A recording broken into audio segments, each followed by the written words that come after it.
Donc, à quel moment?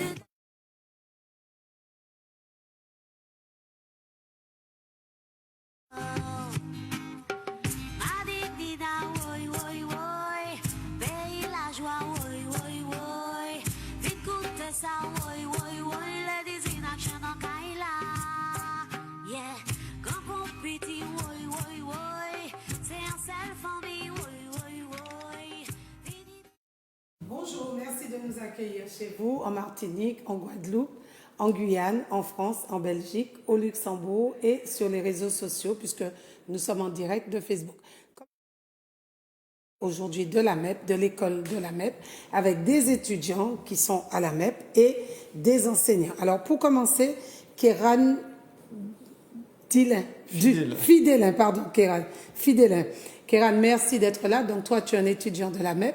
Tout à fait, en première année de BTS. En première année, quel BTS? BTS SAM, support à l'action managériale. SAM, support à l'action managériale. À l'action managériale, ça consiste en quoi ça? En fait, c'est un BTS qui forme dans tout ce qui est ressources humaines, assistant manager, c'est le métier principal auquel il emmène. Et après, il y a possibilité de continuer sa formation pour pouvoir travailler dans tout ce qui est gestion de projet et d'autres domaines. D'accord. Et alors, à côté de toi, Aurélie Rétori. Bonjour Aurélie. Merci d'être là. Je t'accueille sous le soleil de Zouk TV. J'ai oublié d'accueillir Kéran. Il fait toujours beau, c'est pour ça que je suis en lunettes de soleil. Alors, Aurélie, toi, tu es en première générale. Exactement, au lycée de la MEP. Donc, c'est ma première année dans l'établissement. Et donc, je suis en bac général. Je subis un peu la réforme et ses déboires. Donc, je suis venue vous raconter mon expérience, pourquoi je suis venue à la MEP et comment je vis ma scolarité à la MEP. Très bien. Donc, tu viens de notre lycée? Exactement. J'étais au lycée de Bellevue. Et d'accord. Et tu as choisi d'aller dans le privé. Donc, c'est une décision... Oui, plus tard. Et là, c'est l'uniforme de la MEP, ce que Exactement. Parce que je sors de cours. Très bien. Eh bien, merci d'être là. Donc, Lily Dupont. Dunon, pardon. Merci Lily. Je t'accueille aussi sous le soleil de Zouk TV. Merci d'être là. Donc toi Lily, tu es en 5e. C'est ça. Alors 5e parce que tu as fait toute ta scolarité à la MEP, c'est ça? Tout à fait. Bien. Donc après, ce qui t'attend, c'est une première, terminale, BTS, tout ça. Exactement. D'accord. Tu vas nous parler aussi de ton expérience.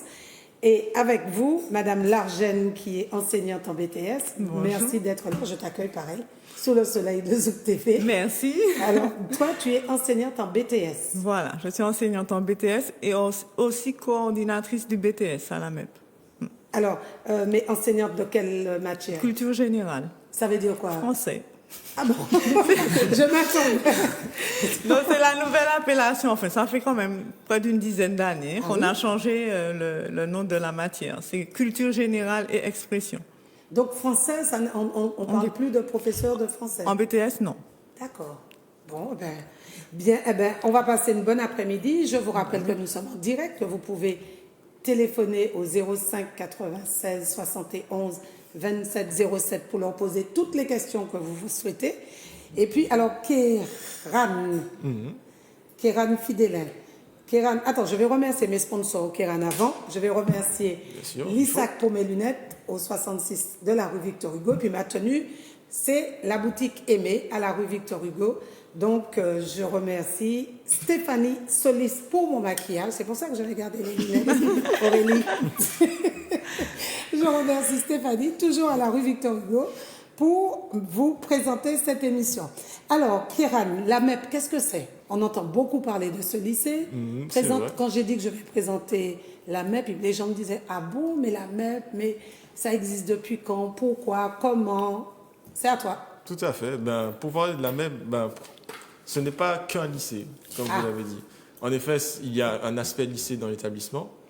Je parle de l'établissement qui est à Redoute, puisqu'il y a d'autres établissements qui sont notamment à Mout. Oui. Alors, pour ce qui est de l'établissement de Redoute, vous avez le collège, le lycée et les formations post-bac. Donc, BTS comme le mien et d'autres BTS. Et ça représente combien d'élèves alors? Oula, je n'ai pas les chiffres exacts, mais 500. je pense qu'on est... Voilà. Combien? 500 étudiants. Même avec le... Alors, avec le collège, 900. 900 collèges et lycées. Ah oui, un gros établissement. Oui. D'accord. Quand même assez peuplé. Et puis, pour ce qui est de l'histoire de l'établissement, c'est une histoire... Ce n'est pas qu'un collège, qu'un lycée. C'est ça. C'est quoi? Pourquoi? C'est quoi d'autre? Je dirais que c'est avant tout une histoire, je pense. puisque ça a commencé dans une période qui était assez compliquée. Dans 1970. En effet. C'était une époque où il y avait eu une énorme crise. Et en fait, c'est un groupe de professeurs particuliers qui ont décidé de se mettre ensemble. D'abord Masson, Et Daric, Henri Bernard aussi. oui. Tout à fait. Donc Ce sont ces gens-là, qui étaient-ils, ces hommes-là? C'était des professeurs qui voyaient les conséquences de ce qui se passait. C'était des professeurs qui ont choisi d'accompagner des élèves qui étaient en difficulté, voire tout simplement en décrochage scolaire. C'est ça. C'est-à-dire qu'à l'époque, on dit que tout le monde ne réussit pas, que le système scolaire qui est proposé n'est pas adapté, qui ça nous a fait, quoi. Comment nous a réglé bagaille là, faut le faire en bagaille. C'est exactement ça. Et à ce moment-là, ils se disent, nous avons créé l'école, nous. Tout à fait. Donc, ils ont décidé de se mettre ensemble, de créer une nouvelle structure avec de nouvelles techniques d'enseignement, dont ils se sont inspirés de techniques qui étaient pratiquées à l'époque en Guadeloupe. Ils se sont dit autant mettre ça... C'est-à-dire, c'était quoi les nouvelles techniques? C'était quoi pour Madame Largène par rapport à ce qui se faisait? C'était quoi la nouveauté? La nouveauté, c'est déjà d'inscrire le créole dans l'enseignement. C'était révolutionnaire parce que le créole, même encore de nos jours, enfin même encore maintenant, le créole reste quand même une langue assez méprisée, rejetée. Donc ils ont osé mettre le créole au centre de l'enseignement. Voilà. C'est-à-dire que là, on n'a pas qu'à comprendre, il y a qu'à dire, bon, qui ça, on pas comprendre? Exactement, c'était ça, absolument. C'était tout à fait ça. Donc, ils ont voulu, et puis aussi permettre à ces jeunes qui revenaient de la campagne, puisque c'est lié à la crise sucrière, donc les familles qui arrivent à Fort-de-France et qui sont aussi dans des quartiers défavorisés. Donc, il fallait trouver aussi une institution qui leur permette de s'épanouir, qui leur permettent aussi de trouver un autre horizon, parce que c'était aussi, comme l'a dit Kéran, des jeunes qui étaient en décrochage scolaire, donc c'était leur donner une seconde chance. C'était l'époque où l'école était encore l'ascenseur social. Absolument. D'accord. Alors Kéran, continue. Donc une fois que ça commence avec un effectif de combien d'élèves? Pas beaucoup, peut-être moins d'une centaine. C'était un concept à l'époque, je veux dire.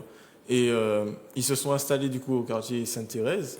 Et petit à petit, ils ont rattrapé des étudiants, leur technique fonctionnait, ça a fait du bruit. Et puis les gens se sont inscrits, les gens leur ont fait confiance.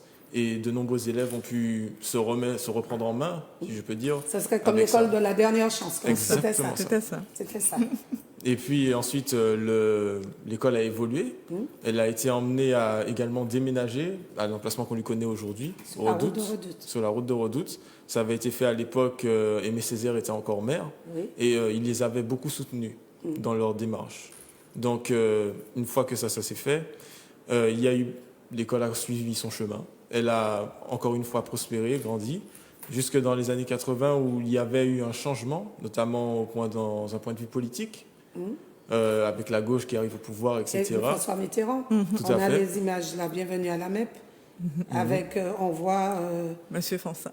Monsieur Fonsat, et complètement à droite, monsieur... Dis-moi, qui c'est qu'on voit à l'écran?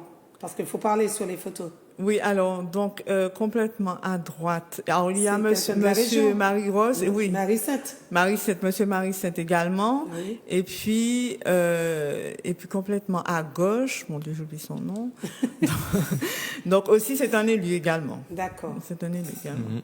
Donc, voilà. Donc la mairie de Fort-de-France soutenait beaucoup la MEP. Absolument, oui, la mairie de Fort-de-France, puisque c'est Aimé Césaire qui a accompagné, qui fait partie vraiment des pères fondateurs de l'institution, hein, avec Carbon Masson, avec Daric, c'est lui qui a porté aussi l'établissement. Donc c'est tout à fait normal que la mairie soit présente, fasse partie de l'établissement. Et aujourd'hui encore, ils sont partie prenante ou comment ça se passe? Alors aujourd'hui, donc parfois ils sont présents, mais c'est vrai que la présence de la mairie est moins forte. Voilà. Donc on a un conseil d'administration Tiens, regarde, on a des bureaux des étudiants supérieurs du tertiaire. Oui. Ça, c'était à quelle époque, ça? Alors, ça, c'est dans les années 80. Dans les années 80. Donc, ce sont les premiers étudiants qu'on a pu avoir, en fait. Et il aurait fallu qu'on fasse une émission avec eux. Ah, Il aurait ça, fallu c'est, les ah, retrouver. en fait, justement, on voulait aussi profiter de cette émission-là pour leur lancer un appel. Eh ben, vas-y. Voilà, lance-le. donc voilà, les anciens de la MEP, les anciens étudiants, nous aimerions que vous puissiez rentrer en contact avec nous, voilà, pour qu'on puisse former un réseau, parce qu'on aurait aimé avoir un réseau. C'est important pour les jeunes de l'établissement, et puis pour aussi, faire une fraternité, qu'on puisse partager. Et ce sont des gens qui, le plus souvent, garder vraiment un très Moi, bon j'ai souvenir de j'ai l'établissement. Deux anciens étudiants pour vous, mes filles, qui étaient là, qui ont eu leur bac là-bas. Mais là, c'est peut-être les années 80, plus 90. Plus 92, 11, 12 par là.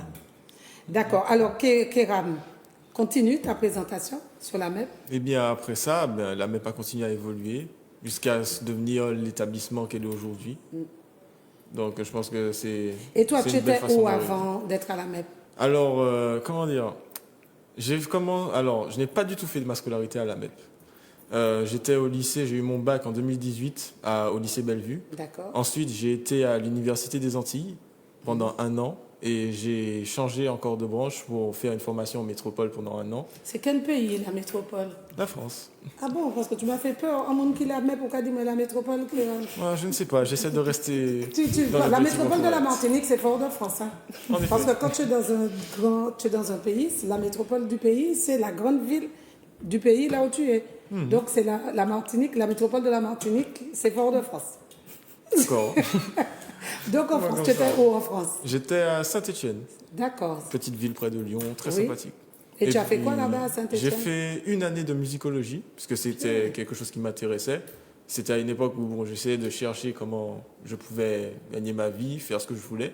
Ensuite, Tu es bon en musique alors, si tu as fait de la je me musicologie. débrouille assez.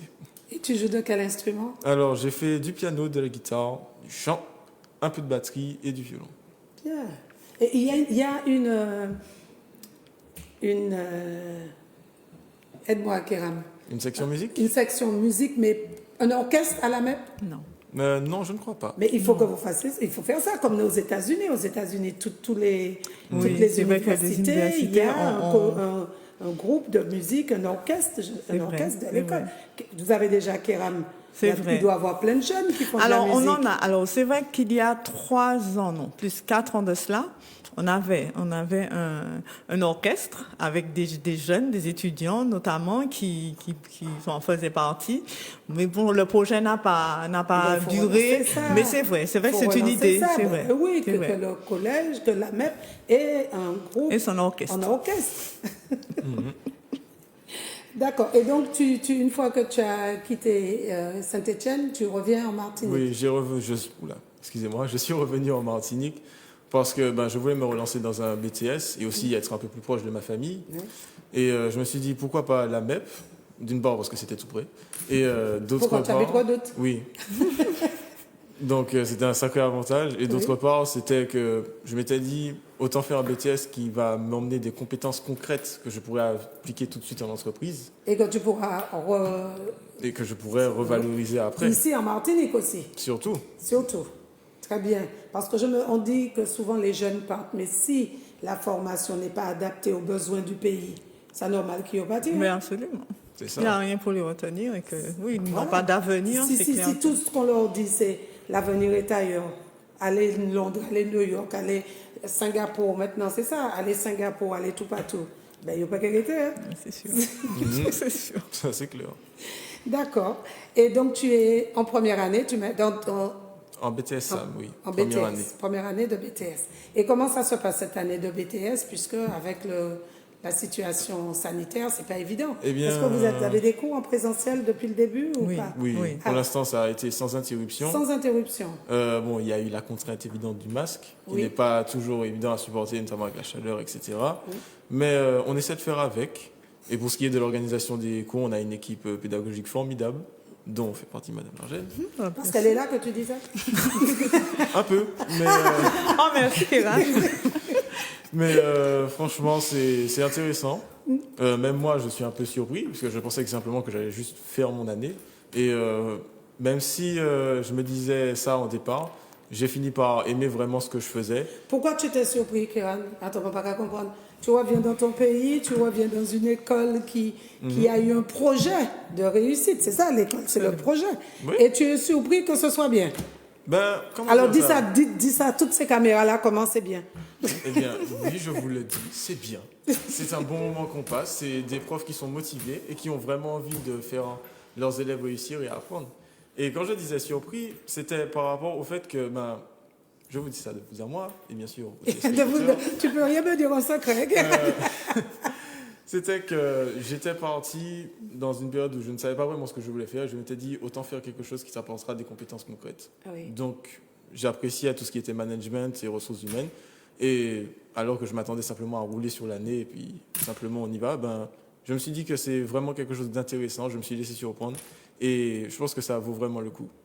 D'accord. Et en première année, tu n'as pas encore de stage? Si. Si, déjà? Alors, pour l'instant, normalement, en première année, on en a 2. D'accord. Donc, le premier, ça a été déjà fait. C'était du 30 novembre jusqu'à à peu près mi-décembre. Donc, je l'ai fait en entreprise. C'était dans quelle entreprise? C'était une petite entreprise qui s'appelle Forum Copy Center, au Lamentin à Place d'Armes. Et pour ce qui est du deuxième stage, alors le premier stage, il a duré 4 semaines. Et pour ce qui est du deuxième stage, il est un peu plus long, c'est entre 7 et 8 semaines. Normalement, dans le déroulé de la formation, il est censé être fait à l'étranger. Cependant, la situation sanitaire est un peu complexe, du coup, on ne sait pas encore si ce sera possible de partir, même si c'est très probable que, disons-le, que non. Et quand vous dites l'étranger, voilà. c'est ça, en Martinique, quand on dit l'étranger, c'est toujours l'Europe. Est-ce qu'à la MEP, quand on dit l'étranger, ça peut être la Caraïbe? Aussi. Vous avez un échange, vous avez des accords avec les collèges, les universités caribéennes, les entreprises? On va commencer cela, vraiment. D'accord. Il y a un projet avec Sainte-Lucie, donc on va amorcer. Je vais vous mettre en relation avec une dame sur la Barbade. Et qui est une Martiniquaise et qui justement a des échanges et tout, et qui est sur la Barbade depuis au moins 50 ans. Donc, il faut impérativement que cette personne soit avec vous. Absolument. À la MEP. Ah oui, non.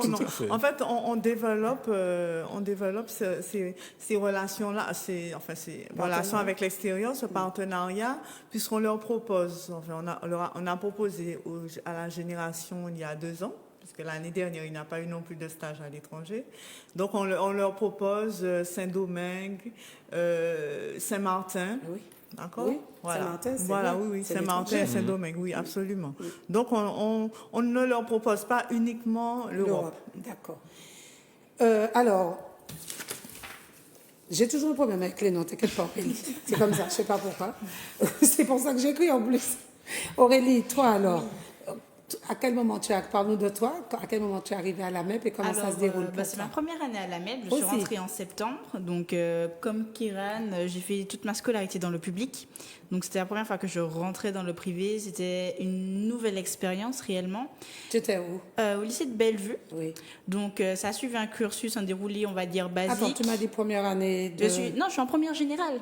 Je suis au lycée. D'accord, donc avant tu étais au lycée de Bellevue en seconde, d'accord. Et donc ça a suivi un déroulé logique puisque j'étais au collège de Tartançon, donc sur Fort-de-France. La plupart des élèves vont à Bellevue.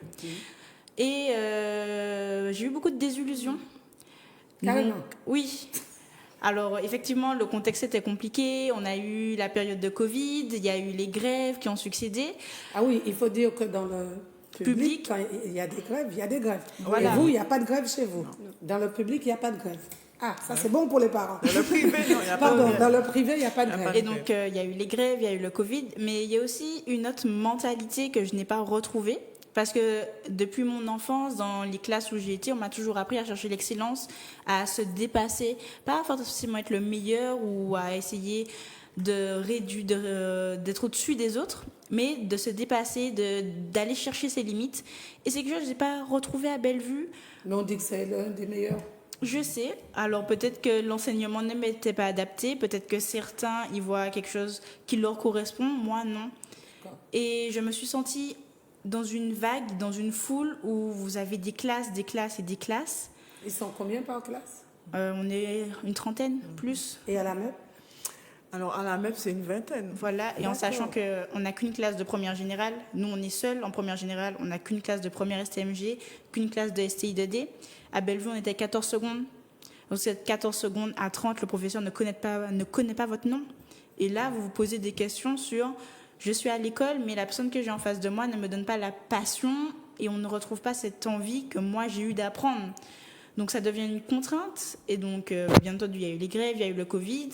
Avec la réforme du bac qui est passée, on a commencé à se poser des questions. Avec ma mère, on a commencé à réfléchir parce qu'aujourd'hui, notre avenir, ce n'est plus qu'on arrive à février, mars de la terminale, qu'il faut se décider. Aujourd'hui, ça commence dès la seconde, on ne va pas se mentir. Alors, la réforme du bac, c'est quoi, Aurélie? Alors, ça consiste en quoi? On entend beaucoup la réforme, mais ça veut dire quoi? Alors déjà, il faut oublier les séries. L, S, E, S, ça n'existe plus. D'accord. Donc, lorsqu'on va en général, on a un tronc commun. Donc, on a 2 heures de langue, LV1, LVA, LVB, anglais, espagnol ou anglais, allemand, enfin, en fonction des lycées. On a de l'histoire, de la géographie, enseignement scientifique, donc physique, chimie, SVT, parfois mathématiques, ça dépend. Et donc, sport, bien entendu. Et dans tout cela, après, on doit choisir des spécialités. Donc, en fait, ce sont 3 matières dans lesquelles on va réellement, comme l'indique leur nom, se spécialiser. D'accord, donc on n'a plus à se dire je vais en S, je suis bon en maths, je vais en S, je suis bon en français, je vais en L, donc je suis bon en comptage, je vais en STG. Donc, exactement. Donc, maintenant, il faut travailler tout le temps, partout. Oui, ça c'est sûr. Là, c'est fini, surtout qu'on n'a plus d'épreuves finies, d'épreuves finales. Comme au bac à l'examen, aujourd'hui, alors s'il n'y avait pas eu Covid par exemple, nous on aurait eu nos examens après les vacances, en première. On avait 3 sessions d'examen qui comptent donc les épreuves communes, donc E3C, donc 2 sessions de 3C, l'épreuve de spécialité. Parce qu'une fois qu'on passe en terminale, on abandonne une des spécialités. Quand tu dis spécialité, c'est ou physique ou maths ou... Alors, il y a maths, il y a physique, il y a SVT, il y a histoire, géographie, géopolitique, SES, donc sciences économiques et sociales, sport récemment qui est arrivé, arts plastiques, théâtre, donc ce qui est art. On a également LLCER, donc c'est langue, culture langue, culture étrangère, en anglais ou en espagnol, en allemand encore, ça dépend. Et je crois que c'est tout. Peut-être sûrement j'en aurais oublié parce qu'il y en a beaucoup. Et toi, donc, tu t'es spécialisée en quoi? Alors, en sciences économiques et sociales, en géopolitique et en spécialité anglais, littérature anglaise. Et tu veux faire quoi demain? C'est quoi ton... Alors, moi, mon projet professionnel, donc je n'ai pas exactement un métier pour l'instant fixe dans mon esprit, mais je sais que je vais travailler dans le domaine des sciences politiques, du droit.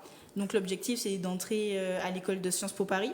D'accord. Donc, tu sais que c'est très difficile l'entrée de Sciences Po. Justement, pour ça qu'il faut commencer à travailler dès maintenant et même avant. Très bien. C'est une des raisons aussi pourquoi j'ai choisi la MEP, parce que je recherchais cette excellence et cette volonté de travailler. On voit la différence quand vous passez de 32 dans une classe où certains n'ont même pas de chaise pour s'asseoir à 20. On voit tout de suite la différence. En spécialité, certains de mes amis me disent que dans le public, ils sont une trentaine encore. Nous, on est 6. D'accord. Donc, il y a une réelle différence. Là, c'est des cours particuliers, quoi. Où votre prof d'anglais a du niveau A1, donc la personne qui commence l'anglais, donc il y a des grandes lacunes, parce qu'en première, on est censé maîtriser B1. Attends, tu m'as dit que le prof a un niveau A1? Non, pas le prof, des élèves, pardon, excusez-moi. Non, si le prof a un niveau A1, on est mal barré. C'est pourquoi je te l'ai vu. Mais parfois, on a une disparité dans les classes de niveau. Bien sûr. Et lorsque vous avez un élève qui, justement, a des grandes difficultés en anglais et un autre, justement, qui pourrait s'ennuyer avec le programme que vous faites pour celui qui a des difficultés, vous sentez qu'il y a un problème. Et là, justement, on a la possibilité d'aménager les programmes. On n'est plus dans le cadre fixe, justement, de l'école où on a un programme à finir, il faut qu'en juin, vous connaissez la chose, enfin que vous la connaissez. Ce sont des grands mots, qu'on les fasse, qu'on les survole la notion, parce qu'il y a une différence entre ce que les élèves ont compris, ont retenu, et ce que le professeur dit avoir fait, toujours. Et alors, en anglais, est-ce que votre profil parle anglais ou bien il parle français? Anglais, madame, quelle question? J'ai appris récemment que dans le 3e, que le professeur, il faisait son cours en français. Alors, ça dépend qu'est-ce que le professeur fait. Encore une fois, nous, on est en littérature anglaise. Ça veut dire littéralement ce que nous, on fait en français, donc en tronc commun. Ah, j'oubliais français, parce qu'on a le bac de français. Ce que nous, on fait en français, en tronc commun, on le fait en anglais. Donc, on analyse des œuvres, on a des synthèses de documents à faire où on vous demande une explication de texte, prouver que l'auteur a voulu dire ceci, cela, a utilisé tel procédé pour montrer son injustice, sa colère, etc., etc. Donc, ça demande une maîtrise de la langue importante. On fait de la traduction. Très bien. De la grammaire aussi, parce qu'on est obligé de connaître les bases de grammaire, et plus on monte en niveau, plus la grammaire est importante. On n'est plus à apprendre les verbes irréguliers, on est à les maîtriser, à savoir les utiliser à tous les temps. Donc, tu sais faire ça, j'espère. J'apprends. Parce que si je savais le faire, je ne serais pas à l'école. Comment? Non. Tu as dit qu'on est à savoir, à maîtriser et à les utiliser à tous les temps. C'est bien ce qu'elle a dit. Donc, on peut ça faire. À la fin de l'année, je serai le faire. Donc, tu sais, tu es en train. Oui, exactement. D'accord. Ça fait partie de l'apprentissage. Ok.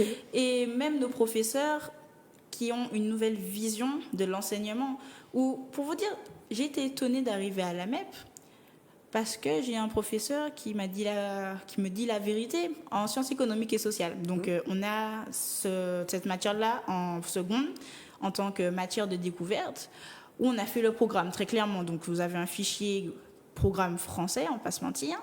On ne parle pas des petites Antilles, des Outre-mer, alors qu'on sait qu'on a une économie spéciale due à notre insularité. Mais bon, on n'en parle pas. Donc, ça reste un fichier normal, comme en géographie. Ça peut arriver qu'on ait des études de cas sur la Martinique ou la Guadeloupe, mais ça reste rare toujours. Et moi, j'ai un prof, arrivé le premier jour, donc, qui bien entendu nous apprend le programme, il faut connaître les bases, donc les classiques de l'économie, etc. Et qui nous demande, au bout d'un certain temps, maintenant que je vous ai appris les notions, vous me faites une étude de cas sur le marché du rhum en Martinique. Normal. Voilà, et c'est là que j'ai trouvé ça logique, c'est-à-dire qu'on apprend et on voit où la réalité s'inscrit. Bien sûr. On apprend et on voit que ça nous servira. On comprend aussi. Bien sûr. Ou on la banane. Pas, voilà, enfin la banane, tout ce que vous voulez. En tout cas, qu'on a en Martinique. On voit qu'en Martinique, on a des choses qu'on peut le faire et que ce qu'on apprend à l'école, ce n'est pas qu'à la France que ça s'applique. Ça s'applique aussi à notre île. Donc, c'est cette franchise aussi que j'ai appréciée. On nous dit les choses clairement. Par exemple, quelque chose que je n'ai pas apprécié à Bellevue, mon prof d'histoire, donc moi j'aime débattre, qui fuit un peu les débats, les questions gênantes, voilà. Donc quand on aborde l'esclavage et que on fait le cours et que je regarde dans le livre, on me sort qu'un esclave est un employé non rémunéré, je tique. C'est écrit dans le livre? Exact. Mais j'espère que tu as barré, tu as mis... Madame, je n'ai pas épuisé mon encre à réécrire une telle définition. Je suis désolée, mais non. Et le prof, il dit quoi de cette définition? Il va faire la question. Donc, ils ne sont pas tous comme ça. Il y a de très bons professeurs à Bellevue. J'ai eu de la chance de tomber sur certains.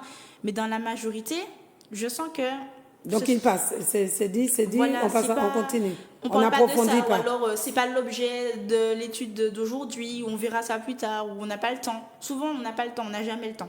Mais il faut dire que les programmes d'histoire ne sont pas basés sur l'histoire des Antilles. Aussi. L'histoire de l'esclavage, c'est dans le chapitre, je crois... les échanges internationaux, le début, la découverte du monde. La découverte du monde. Donc, nous pas là pour nous parler d'esclavage. Colbert a une statue devant l'Assemblée nationale et puis c'est tout. Oui, mais il faut bien avouer que on est ce qu'on est, on est le fruit de ce qu'on est. Quand vous me dites, vous me parlez d'esclavage dans un livre et que moi je pose une question, on est incapable de me répondre, forcément, il y a un souci. Ce professeur-là était martiniquais ou pas? Oui. Ah, bon. Alors, comment sont formés les professeurs à la MEP? Est-ce qu'il y a un recyclage? Est-ce qu'il y a une réadaptation à l'actualité, à la situation locale? C'est-à-dire que, par définition, avec l'histoire que la MEP a, on ne peut pas être, quand on enseigne à la MEP, on ne peut pas enseigner de la même façon qu'ailleurs.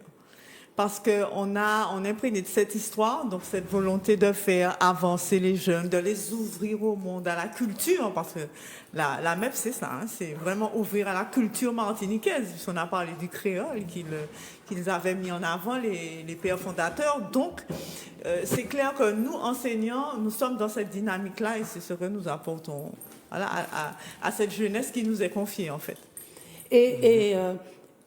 Les profs, en général, ils viennent d'où? Parce qu'on dit que souvent, dans le privé, les profs n'ont pas tous les diplômes. Ah non, non, ah non, ça. Ah non, non, non. Non, ça fut un temps. Alors, ça se passe comment? Alors, c'est-à-dire que le professeur qui enseigne dans un lycée privé, il a passé, alors, il a, comme dans le lycée public, hein, il a le statut alors, maître contractuel, et ensuite, il passe le concours, il est titularisé, et voilà. Et donc, il est obligé d'avoir son CAPES, d'avoir tous ses diplômes. Absolument. Pour enseigner. Il n'enseigne pas avec une... Il commence en tant que maître contractuel. D'accord? Donc, s'il veut être titularisé, il faut qu'il passe le concours. Alors, il y a 2 concours. Il y a un concours pour le privé. Bon, ça, c'est le système français et c'est curiosité. Donc, il y a un concours pour le privé, un concours pour les enseignants du public. D'accord? C'est la même épreuve. D'accord? Sauf qu'on n'a pas le même statut. Alors, donc, quand on a passé l'examen, donc le concours, pardon, dans le privé, on enseigne, ce qui est mon cas d'ailleurs, on enseigne dans le privé, et ceux qui ont réussi au concours public peuvent enseigner et dans le public et dans le privé. Et vous, non, nous non. Ah, vous restez que dans le public? Voilà. Que le privé? Que dans le privé, tout à fait. Donc, c'est comme ça. Et donc, on n'a pas un statut à part dans les établissements privés. Les enseignants, ils sont... D'accord. Non. Alors, on fait on va revenir, hein. Tu voulais ajouter quelque chose? Non, pas pour l'instant. Pas pour l'instant. Donc, Lily Dunon, toi, merci d'être là. Lily, donc toi, tu es élève de 5e. Oui. Alors, parle-nous de ton expérience à la MEP. Je suis à la MEP depuis le CP avec mes sœurs qui sont plus petites que moi. Du coup, je suis à la MEP car mon père était à la MEP en première. Et c'était mon élève. C'est vrai? Oui. Mais tu n'es pas si vieille que ça. Merci. Ton père était là en BTS? Non, en première. En première. C'était mon élève. D'accord. C'était en quelle année alors? Quelle année? Dans les années 90? 90 peut-être, 90? je pense, oui. D'accord. 90. Du coup, quand il a su que la MEP avait ouvert un primaire et un collège, il s'est dit, pourquoi pas? C'est récent ça alors? Le collège et le primaire, ça n'arrive pas dans les années 70. Ah non, le collège et le primaire. Le collège, c'est 2014. Alors, quand l'établissement a ouvert dans les années 80, il y avait un collège. Quand il a ouvert à... Alors, non, quand il a quitté Sainte-Thérèse. Voilà, à Redoute. Oui. À Redoute, il y avait un collège. Il n'a pas duré longtemps. Et ensuite, dans les années 90, donc le collège a fermé, dans les années 90, début 90. Et là, en 2014, il a réouvert. Voilà, on a eu une réouverture du collège. 2014. Voilà. Et donc, toi, tu as commencé dès le début. Depuis le primaire, tu étais à la MEP. Oui. Okay. Et maintenant, je suis en 5e. J'aime beaucoup. Avec les tablettes et tout, donc c'est génial. Avec les tablettes, vous avez des tablettes? Oui, parce que c'est un collège numérique. Le lycée aussi. Donc, mais attends. Vous savez que les gens qui ont... Tu me fais rire. Vous savez que... Comment s'appellent les gens qui ont créé les tablettes, les numériques? Comment ils s'appellent? Les rois de... Les GAFAM. Les GAFAM. Ouais, mais comment s'appellent les patrons des GAFAM? Ah, j'aurais pas tous les noms. J'ai Zuckerberg. Zuckerberg, ok. De la prononciation. Oui, et puis... Tous les grands chefs. Oui, vous savez que leurs enfants n'ont pas de tablette, que leurs enfants, ils payent 46 000 € des écoles par an pour des maternelles, primaires, 5e, 6e, pour ne pas utiliser de tablette. Mais est-ce que vous savez aussi que la nouvelle génération est incapable d'utiliser un ordinateur, ne sait pas faire de mise en page, alors qu'aujourd'hui, lorsqu'on rentre dans le monde professionnel, essayer de ne pas utiliser Word, c'est compliqué. Non. Donc c'est aussi une formation qu'on Je nous ne apprend. parle pas de BTS et de première, je parle de 5e, 6e, 4e. Quand elle me dit que c'est le tout numérique, que le collège est tout numérique. Ah non, c'est pas tout numérique. Ah bon, tu m'as fait peur, c'est pour ça que j'ai... Non, il faut bien qu'ils apprennent à écrire quand même. On a certains... Non, mais parce qu'il y a des maternelles tout numériques. Hein. Ah bon? En France, tu as des l'ECP, tout numériques. Hein. Mais là, non. Ça, c'est quelque chose que j'apprends, pour le coup. Oui, donc c'est le collège numérique. En fait, alors, ce qu'il y a, c'est que ça répond aussi à une problématique qu'on rencontre dans l'éducation, en fait. C'est que les collégiens ont des sacs très lourds. Oui. Et donc, c'est aussi pour, justement, permettre d'alléger, d'accord, et que tout soit sur un même support. Alors, attention, ils ont des livres, ils ont des cahiers d'activité. Hein. Et bon, tu sais écrire? Oui. Parce que tu sais que dans les collèges publics, il y a des enfants qui arrivent en 6e et qui ne savent pas écrire. Ça, c'est pas Malheureusement, oui. qui ne savent pas écrire, qui ne savent pas avec les lettres en cursive, tout Oui, ça. c'est sûr. Eh bien, qui n'ont pas, parce que il faut s'entraîner. Absolument. C'est pas tout d'être à l'école, il faut après déposer les tablettes à la maison et s'entraîner. Et donc, les enfants qui n'ont pas cet entraînement, il y en a beaucoup, beaucoup. Et aux États-Unis, c'est catastrophique. Hein. Aux États-Unis, les gens, ils écrivent pratiquement plus dans les universités. C'est ça, puisque tout le monde maintenant, enfin souvent en université, c'est très souvent des ordinateurs parce que c'est plus pratique en soi. On a tous les cours regroupés au même endroit, contrairement à quand on était au lycée ou au collège où c'était tel cahier, c'est telle matière et ainsi de suite. Donc ça rajoute du poids, mais je pense que c'est un effet pratique qui peut être bien, mais qui doit être surtout bien géré. Et je pense qu'un des moyens de faire ça, c'est de peut-être leur apprendre. Bon, je ne dis pas plus c'est jeune, mieux c'est, mais en tout cas de leur apprendre à un moment de leur scolarité que oui, ces outils-là existent, ça peut faire énormément de services, mais ça remplace pas un livre. Ça remplacera jamais un bon livre comme on veut. C'est pour ça aussi que nous, je sais qu'au lycée, on nous apprend à utiliser les deux, à faire la balance. J'ai des profs qui l'ordinateur sert de livre. Donc, on a nos livres numériques, ce qui nous enlève un poids parce que lorsque vous avez le livre de 200, 300 pages dans le dos et que chaque matière veut son livre, ça soulage. C'est sûr. Mais on nous apprend à faire des prises de notes, donc à écrire en abrégé parce qu'on ne peut pas tout faire sur l'ordinateur non plus. Mais parfois, ça simplifie la prise de notes. Je sais que certains, par exemple, en spécialité NSI, donc c'est numérique, sciences de l'informatique, ils codent. Ils codent, ça veut dire quoi? C'est-à-dire qu'ils utilisent leurs ordinateurs, ils vont programmer, donc pour faire créer des sites internet, des applications, donc ils apprennent ces bases-là, donc le langage informatique. Et sans ordinateur, donc ordinateur quand même, on a besoin d'ordinateurs de nouvelle génération avec une certaine rapidité, de certaines capacités. Sans ça, ce serait très compliqué de travailler. Donc c'est aussi un peu mélangé. Quand je remarque au collège, on les incite beaucoup à aller au CDI, endroit que j'apprécie d'ailleurs, parce que de la même façon qu'on vous apprend à lire, il faut apprendre à utiliser une tablette et vice-versa. Donc il y a aussi beaucoup d'échanges, même entre les niveaux, collège, lycée, BTS, la preuve. Ah, vous avez des échanges avec oui, à travers les projets, on est sur le même site.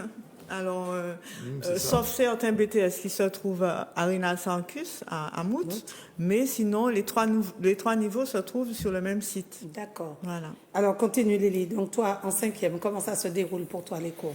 Ah, ça c'est super. Des fois, sur les tablettes, on a certaines références sur la tablette qui a sur le cahier d'activité. Du coup, par exemple, on aura un exercice à faire, page 42 sur le cahier d'activité.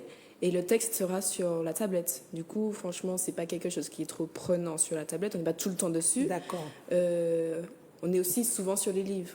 Mais franchement, ça enlève un poids. Parce que des fois, en français, on a 2 cahiers, 2 livres d'activité. Donc, franchement, plus la tablette. Donc, franchement, ça enlève un poids. Et aujourd'hui, toi, en 5e, tu sais déjà ce que tu veux faire comme étude? Ah oui? Ah oui, cardiologue. Cardiologue. Cardiologue. Ah, comme métier, je disais pas. Ah ouais, moi je parlais des études, toi, carrément le métier, cardiologue. Bien, eh ben, c'est très bien. Bon, je vais faire mon coup de gueule sur les médecins. Est-ce que vous savez qu'en Martinique, quand vous appelez pour avoir un rendez-vous, qu'il faut appeler en France? Oui. Vous saviez ça? C'est les centres d'appel, les numéros de Non, mais corps. vous saviez ça? Oui. Mais tu savais ça aussi?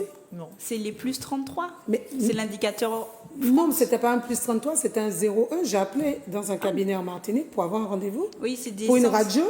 Et j'ai eu un répondeur. C'est le centre d'appel. Et en France, et après, c'est un logiciel qui planifie. Voilà. Mais attends, alors explique-moi. J'appelle à Fort en Martinique. Un répondeur me dit, faites un numéro en 01.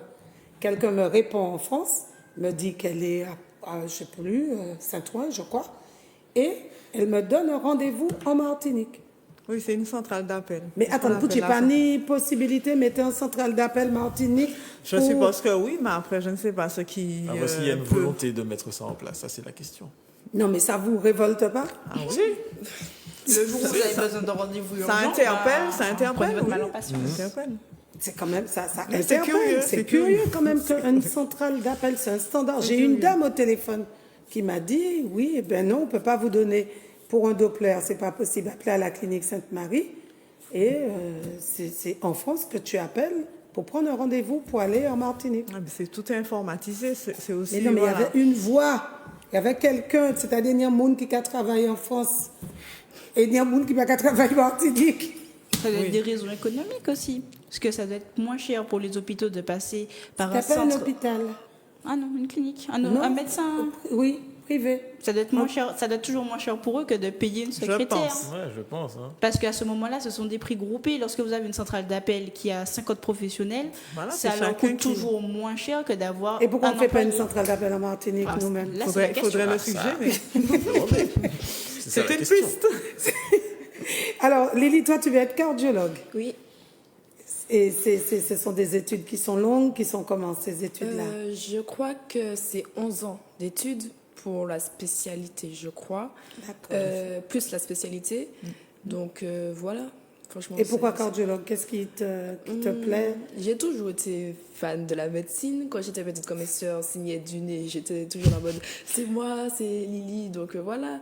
Et tu utilisais, il y avait un petit jeu sur Internet où c'est moi le docteur, Oui. où tu opérais. Ma petite fille faisait ça. Oui, Tu avec, opérais. surtout avec Docteur Lapeluche. Docteur Oui, Lapeluche, voilà. Donc j'ai toujours été fan. Après, voilà. Je suis passée de pédiatre à... Ah, d'accord, ok. En fait, c'est la médecine. C'est la médecine. Pour l'instant, c'est cardiologue, donc voilà. Ok. Et ça, il faut avoir de bonnes notes, il faut bien travailler Ah oui. pour faire médecine. Donc, est-ce qu'il y a encore des moyennes en classe? Oui. Ou bien maintenant, c'est des couleurs, je crois. non. Dans le public, c'est des couleurs, il n'y a pas de notes. Dans le public, c'est des couleurs. C'est des couleurs vert, rouge, jaune. Rouge, voilà. Oui. Et en privé, au collège, c'est couleurs et notes. Alors, pourquoi les couleurs plutôt que les notes? Alors, parce qu'en fait, après réflexion, on s'est rendu compte que les notes ont tendance à...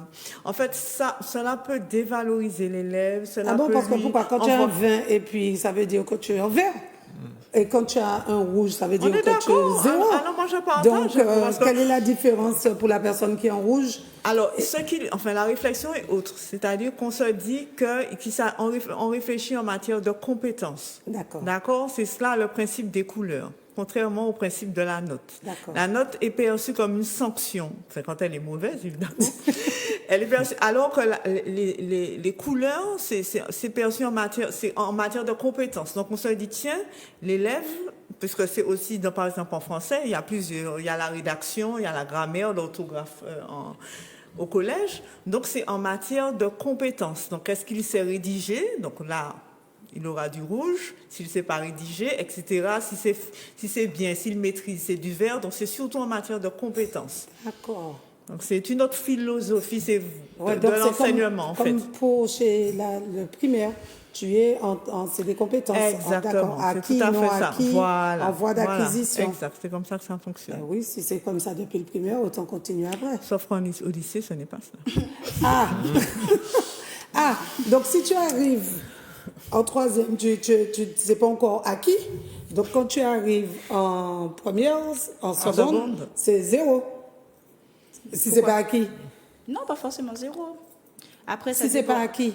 Si c'est acquis, non acquis, en voie Après, comme vous dit d'acquisition. Madame Largène, ce sont des compétences. Donc le plus souvent, c'est sur une durée. Nous, une note, c'est sur un devoir. Donc le professeur a fini son chapitre, par exemple, ou il a vu une notion et il sait que les élèves doivent la connaître. Il fait un devoir au prochain cours. De la même façon que vous pouvez être malade, mal à la tête, vous ne pouvez pas réfléchir, vous avez zéro. De la même façon que certains ont appris, connaissent, ou même s'ils ont des difficultés, arrivent à avoir 15-16. Et surtout que ce que Non, j'aime... mais attends, si tu dis que c'est des compétences, Oui. si les compétences, tu ne les as pas quand tu es arrivé, puisque c'est acquis, non acquis, vert, rouge. Donc tu arrives avec ton rouge, tu es en rouge. Normalement, enfin... Tu es en rouge si tu n'as pas l'élève cette compétence-là. ne peut pas passer en seconde s'il n'a pas les compétences. Ah. Si tout est rouge, il ne peut pas passer en seconde, normalement. Non, mais Parce c'est qu'il ça. paraît qu'il y a des profs qui sont en CAPES avec des 6 qui ont des devoirs avec des 6 quand même. C'est autre chose. Parce que c'est un autre niveau. C'est un autre niveau. Non, ça n'a rien à voir. Non, mais je parlais des acquisitions. Si on n'a pas acquis, si toute la scolarité, c'est pas acquis, si on cumule. Donc, dans ce cas-là, l'élève ne peut pas poursuivre en seconde, c'est clair. D'accord. On n'a pas lui proposer une seconde. Hein. Aujourd'hui, on dit que le niveau a dramatiquement chuté. Est-ce que c'est vrai? Toi qui étais là dans les années 90 et les années 2020. C'est vrai. C'est vrai. C'est vrai? Alors, c'est vrai parce que ce n'est pas... Alors, on dit que le niveau a chuté. On incrimine souvent les élèves. Oui.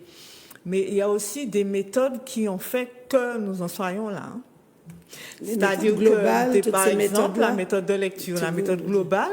Donc, les étudiants que j'ai actuellement, ce sont ceux qui ont connu justement cette méthode-là et qui ont du mal à lire à haute voix, d'accord, et qui ont du mal aussi à comprendre ce qu'ils lisent.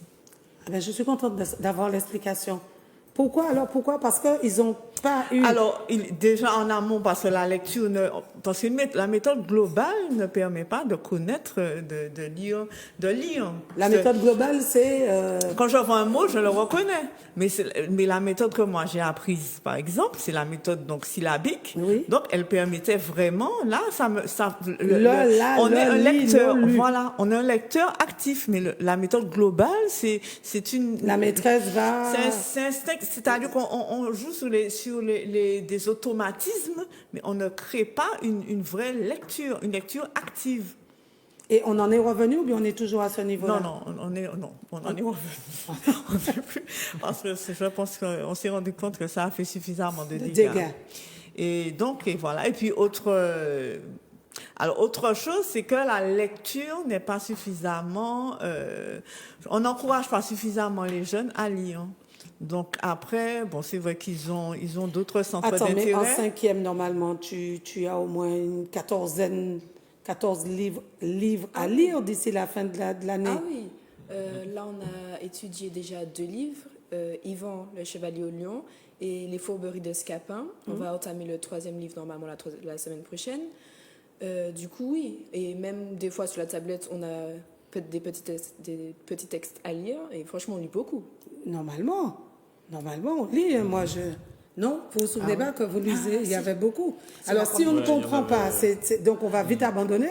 Oui, parce qu'en fait, parce que ce sont aussi des élèves qui sont derrière poussés par les parents et qui ont acquis et qui ont cette éducation de la lecture. Oui. Parce que la majorité des élèves n'aiment pas lire et ne lisent pas, parce qu'il y a d'autres supports qui sont plus séduisants qu'un livre, hein, il faut l'avouer. Hein. Une tablette, c'est beaucoup plus séduisant parce qu'on a quand même une population qui est attirée par les images et c'est beaucoup plus séduisant que des caractères sur une feuille. Donc c'est. Mais est-ce que le parent, l'entourage de l'enfant, n'a pas à le solliciter, à offrir des livres? Et c'est ce que je dis. Pendant les anniversaires. Voilà. Oui, mais peut-être que c'est ça qu'il faudrait dire. Et après aussi, je pense qu'un des problèmes, c'est que c'est vrai que la plupart des enfants peuvent avoir un entourage qui peuvent les pousser à lire. Mais pour les cas où ce n'est pas le cas, pour X raisons, peut-être que les parents travaillent ou qu'il y a d'autres choses. Ou qu'ils n'aiment pas lire. Ou aussi qu'ils n'aiment pas lire. Il y a combien de parents qui ont lu un livre cette année? Ça, c'est une question qu'on peut se poser. Après, dans ce cadre-là, souvent, on est là, ça, c'est quelque chose qui m'était arrivé tout simplement. Quand on était, il me semble, en première, quand j'étais au lycée à l'époque, on avait des livres à lire, oui, on les lisait, mais parce qu'il fallait les lire. D'accord, c'est pas une passion. Parce que c'était quelque chose qu'on avait envie ou des histoires intéressantes. Surtout, moi je me souviens qu'un de mes livres du bac, j'étais en série L à l'époque, c'était un des livres, c'était Les Faux Monnayeurs. Et c'était un livre horrible. Mais vraiment, le livre, il n'y avait rien de bon. Les faux monnayeurs, c'était pour parler d'argent, absolument pas. C'était quoi? Les faux monnayeurs, ça parlait de quoi? J'en ai pas gardé à mon souvenir, mais le souvenir que je me souviens, c'était que ça parlait de tout et de rien. En fait, c'était Gide qui parlait de son enfance. Et en fait, j'avais pas l'impression qu'il y avait de fil. C'était juste peut-être un ensemble d'anecdotes. C'était spécial. Et tu avais à te coltiner ce pavé-là? Alors, normalement, oui. Un parmi 24. Mais j'avoue que dans les faits, j'ai fait un grand coup de poker sur ce coup-là. Je n'ai pas lu le livre. Et je m'excuse si mes professeurs de l'époque me voient. Je n'ai pas du tout lu le livre. Et heureusement, au bac, c'est pas celui-là qui est tombé. Mais c'est bien pour le professeur français qui est à côté de ça. Culture générale. Voilà. Mais après, donc si on se contente de lire les livres qu'on va à l'école, ben on va pas forcément développer ce goût de la lecture. On est d'accord. Alors que si on est poussé à lire, par exemple, des livres qui nous plaisent, ou des livres qui sont pour le coup vraiment intéressants et constructifs, il y en a plein. Même si c'est pas forcément des grands auteurs, mais je pense que simplement, je sais pas, lire un roman d'aventure, de la SF, toucher un peu à tout. On peut trouver quelque chose. Ou des qui bandes nous dessinées, touche. ou Voilà. toutes sortes de supports. Il ne faut pas oublier aussi que le programme français reste sur les classiques français. Vous allez lire Maupassant, Zola, ou justement encore Les Faubourgs de Scapin, que j'ai lu moi en 74, vous allez, 73. On va se le dire, on se les coltine, tous les classiques. Voilà. Mais on a des livres modernes. Aujourd'hui, il y a beaucoup d'auteurs young adultes, comme on dit, donc jeunes Mais adultes, attends, mais ados. tu as des auteurs aussi comme Marie Scondé. Mais oui, tu as des auteurs on a des comme auteurs d'ici, Nicole donc c'est Cage notre Fiorentini. réalité. Tu as des auteurs comme Daniel Bookman. Tu as plein. Parce que, attends, il y a des choses ici, on ne peut pas dire qu'on. Mais après, lorsque un élève se frotte à la réalité d'une lecture qui est dite classique et qu'on vous demande d'analyser les fourberies de Scapin qui se passent des siècles plus tôt dans un pays que vous ne connaissez pas, ce n'est pas votre culture, ça peut vite devenir ennuyant, surtout que, vous ne pouvez pas oublier, c'est de l'ancien français. C'est Donc, ça. nous... Oui, mais c'est de la culture, c'est ça. Oui, Voilà, après, il y a la aussi- culture. Mais comment voulez-vous cultiver un élève qui n'est pas intéressé? Prouvez-lui d'abord que la lecture peut être intéressante et qu'après, ce genre d'auteur a aussi un intérêt. Bon, alors tu vas lire pendant, tu vas lire Tichal de. Comment il s'appelle, mon Dieu? J'ai oublié le nom de l'auteur, mais c'est des Faubourgs de Scapin, la Martiniquaise, et je peux te dire que là, tu ris. Et c'est là, mais moi, mon livre, la personne qui est là en Guadeloupe, si elle me regarde, elle peut le mettre à la poste aussi pour moi. Merci. C'est ça, bah justement, c'est ce genre de livre qu'on devrait pouvoir lire dans les programmes. Et ce qui est bizarre, c'est que, enfin, quelque chose que je constate, c'est que souvent, des livres que je devais lire au collège ou au lycée, mes parents qui étaient à l'école Devait lire les longtemps avant, Oui. c'était exactement pareil. Mais on va dire même ta grand-mère. C'est Parce ça. que moi, ma petite fille, elle lit ça aujourd'hui en 3e C'était alors pareil. que je l'ai lu. Mais le plus souvent, Oui. on ne rachète même pas les exemplaires. On va demander à mamie si elle en a un. C'est exactement Donc, ça. Le faudrait programme faire bouge pas. Et c'est un souci. Une C'est vraiment un balance, souci. rééquilibrer la chose. Bien, alors le temps file. On va voir un film sur le concours d'éloquence. Parce qu'on a des jeunes qui s'expriment très très bien et il n'y a pas de surprise. Pareil, parce que les langues loulou, pas à parler ou pas à dire, il y a raison aussi. Manuela, le film, le concours d'éloquence. Qu'est-ce qui se passe là? Et moi, on n'entend rien. On entend.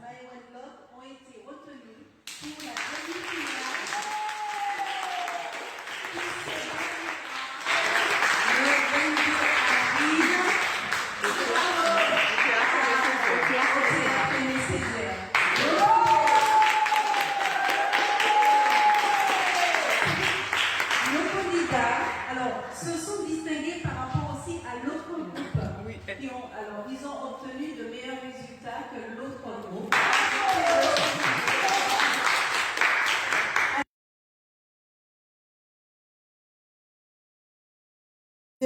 Donc vas-y, Madame Largène, tu nous disais Oui, le alors film. donc le film en fait, il s'agit des présélections du concours d'éloquence. Donc Alors c'est quoi un concours d'éloquence? Alors le concours d'éloquence, c'est l'art de bien parler, d'accord. Comme Et ces jeunes-là. Voilà, qui participent au concours d'éloquence d'ailleurs cette année. Donc l'édition de l'année dernière, c'est ce que vous avez vu, les présélections. Donc on avait d'abord donc on avait une dizaine d'élèves l'année dernière et donc on devait en retenir 6 pour justement faire une demi-finale et une finale au Théâtre Aimé Césaire en avril de l'année dernière. Donc on a fait les présélections, Lily était présente et elle a été sélectionnée d'ailleurs. Mais Bravo Lily, c'est très bien, je suis vraiment heureuse de vous avoir parce que c'est très très, très rare que des jeunes s'expriment facilement. Oui, c'est vrai, j'avoue. Il faut un petit en main. Bravo. On les applaudit. Ah oui. Et donc, et comme donc avec la crise sanitaire, Oui. on a pu faire la demi-finale et la finale. D'accord. Et qui c'est qui est arrivé? Le Mapipi, c'est qui? Le Mapipi, c'était Samuel Surena, c'est lui, c'était le meilleur de. Mais Qui bon. est au Abel, qui est chez vous? Ou- Alors pas cette année, l'année dernière il y était. D'accord. D'accord, il était un étudiant, mais cette année, je sais pas, il n'est plus à la MEP.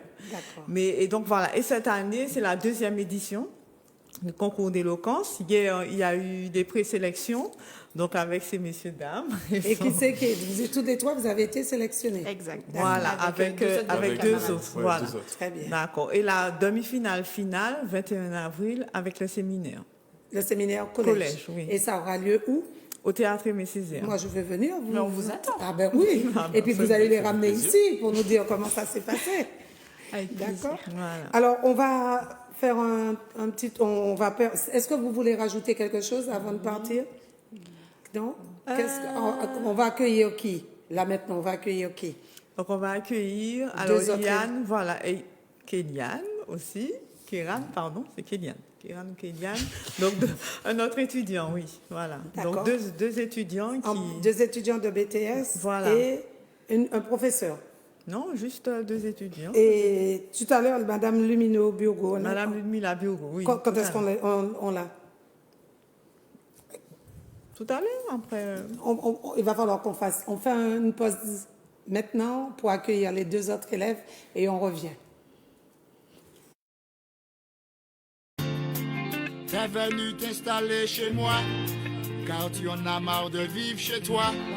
Tu racontes qu'il fait froid, et que t'as fui le froid. T'as acheté un terrain chez moi, t'as construit une maison chez moi, mais sache que tu n'es pas chez toi. Hey, chez moi tu kiffes la mer, chez moi tu kiffes le soleil. Beaucoup d'entre vous disent que c'est une merveille. Nombreux sont ceux qui ont investi de l'oseille pour y avoir un petit coin de paradis sans pareil. Les pieds dans l'eau en buvant de l'eau de coco. Vis comme tu veux mais n'oublie pas les locaux. Respecte nos coutumes, chez moi on se lève tôt. Dès que le coq chante cocorico, tu peux faire comme chez toi, mais n'oublie pas que t'es chez moi. T'as le bon esprit, on t'accueille avec joie, mais n'essaie surtout pas d'imposer ta loi. Hey, tu peux faire comme chez toi, mais n'oublie pas que t'es chez moi. Si tu penses vivre ici comme tu le faisais chez toi, t'as tout faux, donc retourne là-bas. Hey, tu veux vivre chez moi, mais dans un coin où tu ne vois que des gens de chez toi. Tu veux profiter de toutes les plages de chez moi, mais tu ne veux y voir que des gens de chez toi. Hey, dans la chaleur de chez moi, ne viens pas avec les vieilles vagues de chez toi. Respecte ceux que tu as trouvés chez moi, sinon casse-toi chez toi. Tu peux faire comme chez toi, mais n'oublie pas que t'es chez moi. T'as le bon esprit, on t'accueille avec joie, mais n'essaie surtout pas d'imposer ta loi. Hey, tu peux faire comme chez toi, mais n'oublie pas que t'es chez moi. Si tu penses vivre ici comme tu le faisais chez toi, t'as tout faux, donc retourne là-bas. Hey, ne fais pas chez moi ce que je ne ferai pas chez toi. Respecte chez moi comme tu respectes chez toi. Fais pas comme si t'es un terrain conquis et que nous sommes les petits sauvages jonquis. Allons te dire oui, Boana. Non, non, non, non, ne compte pas sur ça. Tu peux faire comme chez toi, mais n'oublie pas que t'es chez moi. T'as le bon esprit, on t'accueille avec joie, mais n'essaie surtout pas d'imposer ta loi. Hey, tu peux faire comme chez toi, mais n'oublie pas que t'es chez moi. Si tu penses vivre ici comme tu le faisais chez toi, t'as tout faux, donc retourne là-bas. T'es venu t'installer chez moi, car tu en as marre de vivre chez toi. Tu racontes qu'il fait froid, et que t'as fui le froid. T'as acheté un terrain chez moi, t'as construit une maison chez moi, mais sache que tu n'es pas chez toi. Chez moi tu kiffes la mer.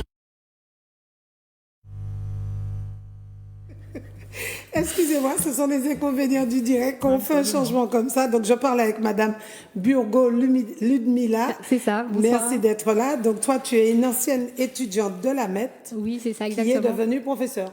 Exact. C'est génial, ça. Entre autres. C'est pour ça que j'ai cru que tu étais une étudiante. Quand je t'ai accueillie. Exactement, c'est ça. Alors, Burgo-Ludmila. C'est ça. Vas-y, présente-toi, parle-nous de toi. Alors, Burgo-Ludmila, donc effectivement, j'ai étudié à la MEP en 2011. C'était pour moi une super expérience. C'était un programme expérimental. Je crois qu'il a duré qu'une année. C'est-à-dire, en fait, c'était en partenariat avec l'université de Paris-Est Créteil, donc l'UPEC. Et en fait, il y avait deux options. Donc, effectivement, marketing et une option RH dans laquelle j'étais. Et ce qui était bien, c'est que les professeurs de l'Université de Paris-Est venaient nous faire cours, en tout cas pour les spécialités. Et l'avantage qu'il y a avec les professeurs là-bas, c'est qu'ils sont aussi professionnels. Donc on avait vraiment en fait si vous voulez, ce regard en fait qui nous permet de retranscrire les notions qu'on apprend en cours dans la réalité. Okay. En fait, c'est ce qui est un peu nébuleux quand on est encore le parcours un peu scolaire où nous avons plein de notions, mais on ne sait pas comment les réutiliser en fait. Okay. Donc c'est ce qui était pas mal. Voilà. Et donc aujourd'hui, tu es enseignante depuis quand? Alors j'enseigne depuis septembre 2019, donc j'ai commencé pendant l'année Covid, c'était pas évident. Oui. Donc voilà, donc je suis encore en train de trouver mes marques, mais ça se passe plutôt bien. On a une super équipe pédagogique, j'étais bien accueillie, et puis c'est une équipe dynamique, donc ça n'a pas changé par rapport effectivement à l'époque où j'étais là-bas. D'accord. Et alors comment ça se passe quand tu as passé le CAPES?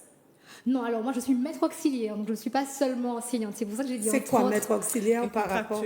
Je suis contractuelle, donc effectivement j'interviens. Donc je ne suis pas sur un temps complet, donc j'ai quelques heures.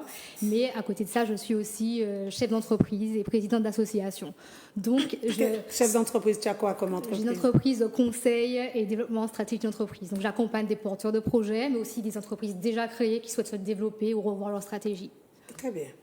Donc voilà. Et ce qui était bien aussi, ça c'est important de souligner, c'est qu'on nous a permis après de passer ceux qui ont bien, parce que c'était une licence que je faisais à l'époque en 2011, ceux pour qui avaient le souhait de poursuivre et qui avaient les résultats qui le permettaient, on a pu partir faire le master à l'université. Et en plus, la MEP se chargeait des démarches administratives qui sont parfois lourdes et pas évidentes lorsqu'il y a la distance. Oui. Donc moi j'ai pu partir faire mon master, donc j'ai fait le M1 et le M2. Et donc tout ça c'est grâce à la MEP. Et donc, après, tu es revenu et tu apportes tes compétences à la MEP. C'est ça. Bravo. Félicitations. Merci. Félicitations. Alors, Liane. Mais dis-moi, comment tu t'appelles? Alors, je m'appelle Buno Liane. D'accord, Liane. Et toi, tu es en BTS? MCO, donc Management Commercial Opérationnel. Management Commercial Opérationnel. Qu'est-ce que c'est? Management Commercial Opérationnel. Ça sert à quoi? Qu'est-ce que tu vas faire avec ce BTS après? Alors, le BTS, donc MCO, c'est un BTS qui va principalement travailler dans on va principalement parler soit des matières du domaine du management, soit dans le domaine commercial, donc plus de la vente avec les matières que l'on a. Donc au niveau des matières, on a donc gestion opérationnelle, on a le management commercial. C'est bien ça? Oui, management de l'équipe commerciale. Donc, attends, je le présente, Kéliane. Kéliane Montlouis-Calix. Oui. Donc, toi, tu es dans le même BTS qu'elle. C'est pour ça qu'elle t'a appelé à la rescousse, mais tu n'avais pas encore présenté. Donc, tu peux parler, Kéliane. Vas-y, donc, continuez. Vous pouvez. Alors, management de l'équipe commerciale, gestion opérationnelle, développement de la relation client, vente, conseil. Donc c'est quoi? C'est avant c'était MUC qui a repris c'est Action Co, MUC, MCO. D'accord. Voilà, et puis il y avait un truc qui était un BTS ou NRC peut-être. NRC, voilà. Mais j'enseigne en NDRC maintenant. Donc effectivement maintenant il y a la digitalisation qu'ils ont apporté, le côté numérique. Bon, et alors en Martinique, vous allez tous les trouver du boulot avec ça? Oui, parce que le BTS MCO, c'est une formation qui, par rapport aux débouchés, on peut trouver du travail dans le domaine soit du commerce, donc au niveau de la vente, soit au domaine du gérer des équipes, donc dans le domaine du management, ou Il y avait un Aussi troisième. en banque et en Voilà, assurance. en banque, en En banque, en assurance assurance également. aussi. C'est assez D'accord. large et assez ouvert quand même. Alors, vous êtes en première année? Première année. Première année. Et vous vous dirigez vers quel métier? Alors, pour moi, mon projet professionnel serait d'ouvrir mon entreprise. Bien, félicitations. Merci. Comment aujourd'hui, c'est tes parents qui te poussent? Qui c'est qui te dit il faut créer, il faut être un auto-entrepreneur? Avant, on disait il fallait être fonctionnaire. Alors, l'idée, enfin, je ne vais pas mentir, c'est que moi, je me suis toujours dit que je veux travailler à mon compte. Très bien. Du coup, l'idée m'est venue en terminale. Suite à mon bac STMG, je me suis dit, j'ai cherché... STMG, c'est Sciences du management. C'est une technologie. Technologique du management et de la gestion. D'accord. Ok. Et du coup... Parce qu'on fait beaucoup d'acronymes, mais après, ça veut dire quoi? Oui, c'est ça. Et du coup, j'ai cherché un BTS, en tout cas une formation qui était en adéquation avec mon projet professionnel. Et il se trouve que le BTS MCO, c'était le meilleur. Et donc, tu veux montrer quoi comme entreprise? Tout bon chef d'entreprise, c'est tenir sa langue. Ah bon? Oui, mais on peut quand même donner des pistes. Je ne dis pas de dévoiler le projet, mais tu veux vendre le domaine d'activité. le domaine d'activité. Dans l'activité, je dirais dans le textile. Alors, donc, le textile, alors ça m'intéresse beaucoup le textile parce que je me demande pourquoi en Martinique, on ne rayonne pas dans la Caraïbe pour lancer une mode martiniquaise avec des usines de production martiniquaises, puisqu'on a des couturières ici pour vêtir toutes les 300 000 habitants. Donc, j'espère que tu vas faire ça. Tu as vu l'idée que je t'ai donnée. Tu vois que c'est bien de parler avec moi. Et toi, Liane? Oui, alors moi, ton projet? Mon projet professionnel, donc j'espère, c'est de pouvoir devenir directrice, DRH, donc directrice en ressources humaines. Donc, dans une entreprise particulière? Alors pour le moment, je sais en entreprise. Après, une entreprise spécifique, je ne me suis pas encore posée là-dessus pour réfléchir, mais je sais que ce serait dans une entreprise où, disons, le cadre serait assez sain et positif. Voilà. Ah oui, mais c'est la DRH, elle vient au contraire pour assainir tout ça. Elle n'arrive pas dans un truc sain.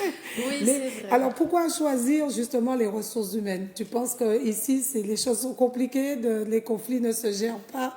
C'est très difficile. C'est vrai que le métier de DRH, c'est un métier très lourd. C'est un métier où il faut s'investir, il faut faire des sacrifices.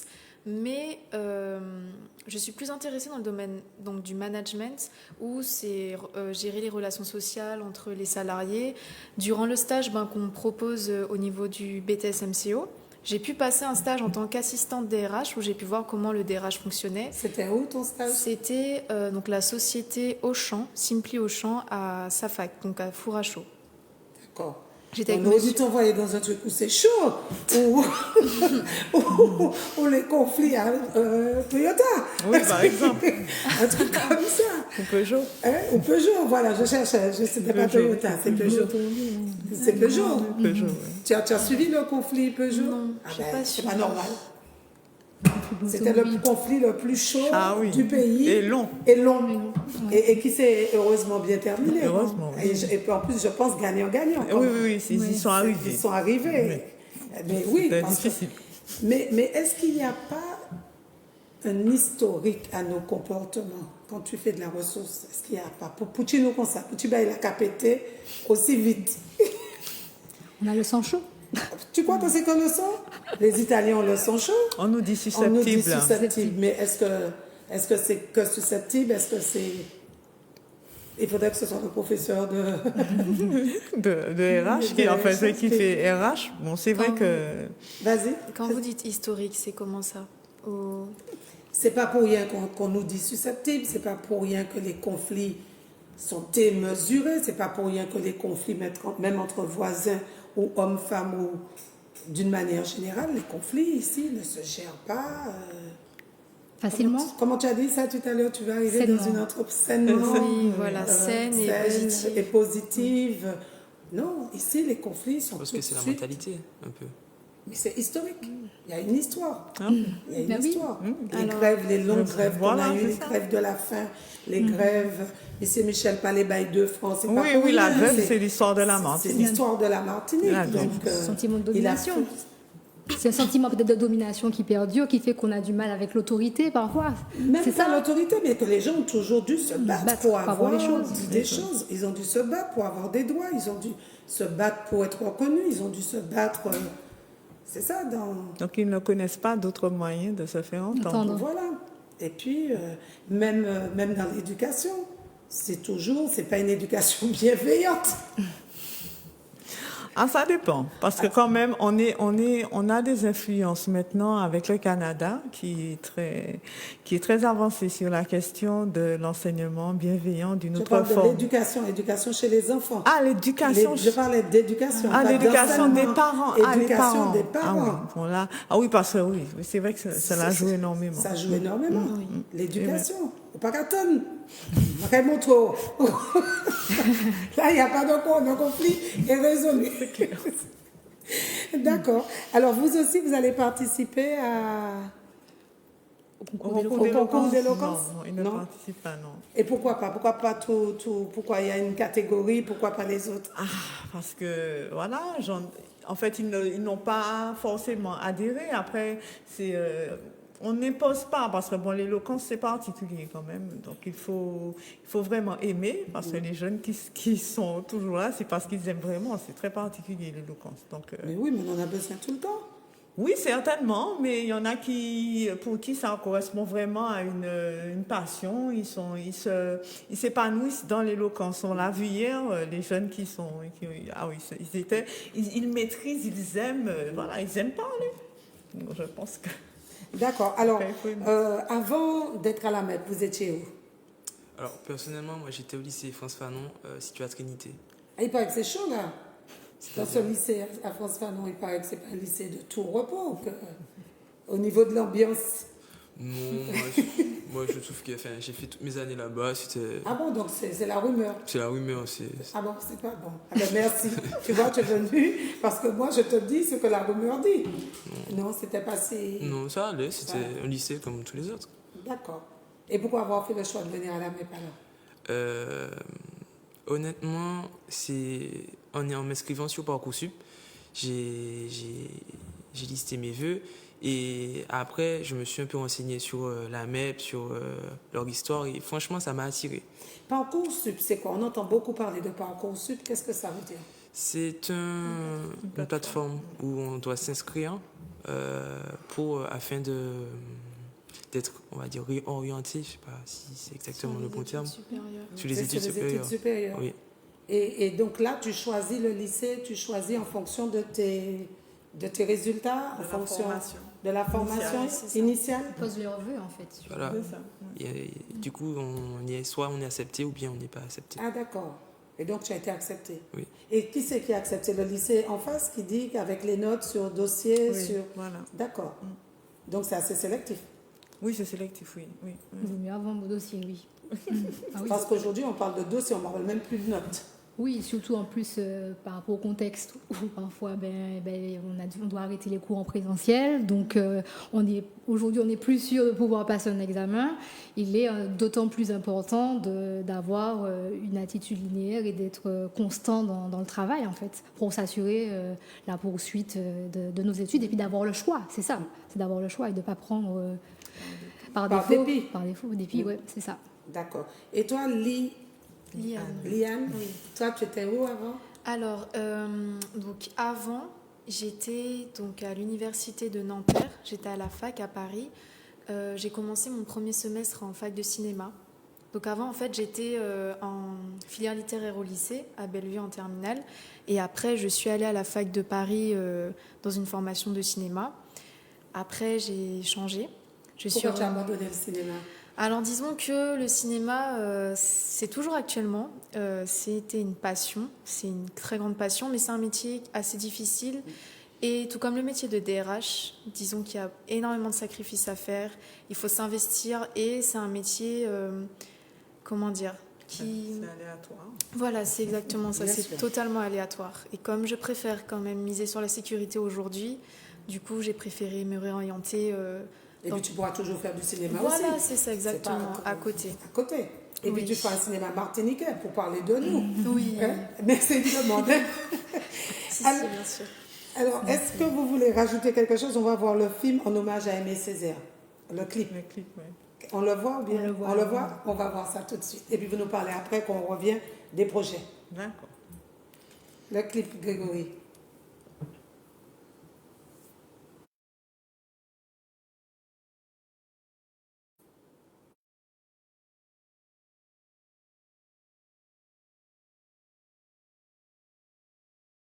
Tu as vu le jour et partout à travers le monde célèbre ton parcours.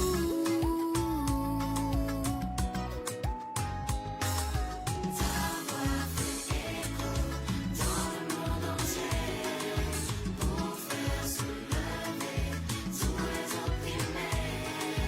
Ta voix fait écho dans le monde entier pour faire se lever tous les opprimés.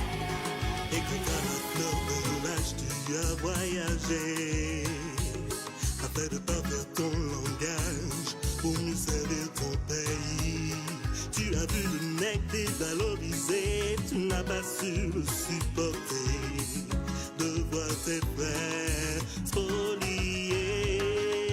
Ta voix fait écho dans le monde entier pour faire se lever tous les opprimés.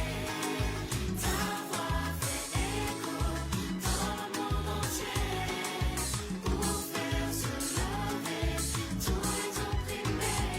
Tu as osé te soulever, osé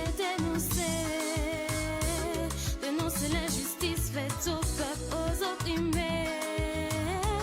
On a voulu te museler, t'empêcher de parler, mais tu n'as pas renoncé. Tu t'es engagé à réhabiliter ton peuple. Qui es-tu? Mais qui es-tu?